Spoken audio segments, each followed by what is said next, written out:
Hello guys, today we will talk about tornadoes, how they are start, and their effect. But before we start, don't forget to subscribe and like this videos for more interesting informations. Let's start. Tornadoes form under certain atmospheric conditions, typically within powerful thunderstorms called supercells. Here's how they start: wind shear. The process begins with wind shear. Changes in wind speed or direction with altitude.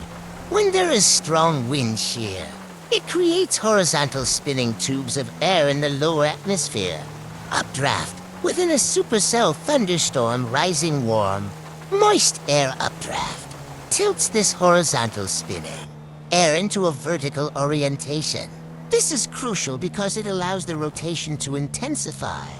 Mesocyclone formation. As the updraft strengthens, it organizes the rotating air into a mesocyclone, a large, rotating column of air within the storm. Not all mesocyclones produce tornadoes, but they are a necessary step. Downdrafts and tornado genesis. Cold downdrafts. Downdrafts of rain-cooled air within the storm help push the rotating column of air downward toward the ground. This can intensify the rotation and stretch the mesocyclone closer to the surface, eventually forming a tornado. Touchdown. When the rotating funnel cloud reaches the ground, it officially becomes a tornado. Tornado formation is complex and influenced by many factors, including atmospheric instability, humidity, and wind speed.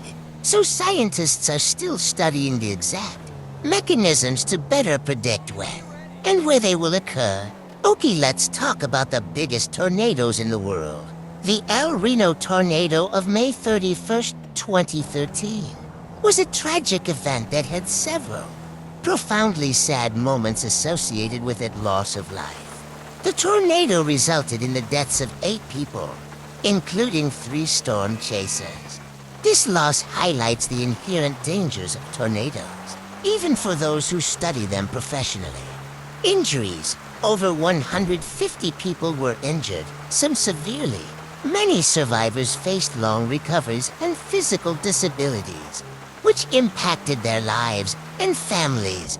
Destruction of homes. The tornado devastated entire neighborhoods, destroying homes and displacing families. Many residents lost everything they owned in just a few minutes, leading to emotional and financial hardship.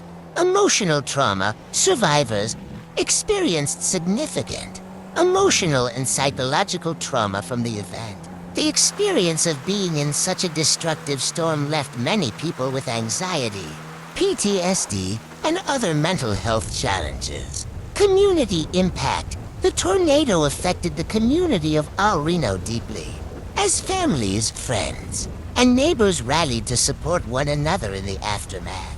The loss and destruction created a sense of grief and mourning within the community. Storm chaser tragedy. Among the deceased were storm chasers who were cut off guard by the tornado's rapid changes in behavior. Okay guys, for today, those informations are enough. Look at my channel for more interesting things. See you, bye.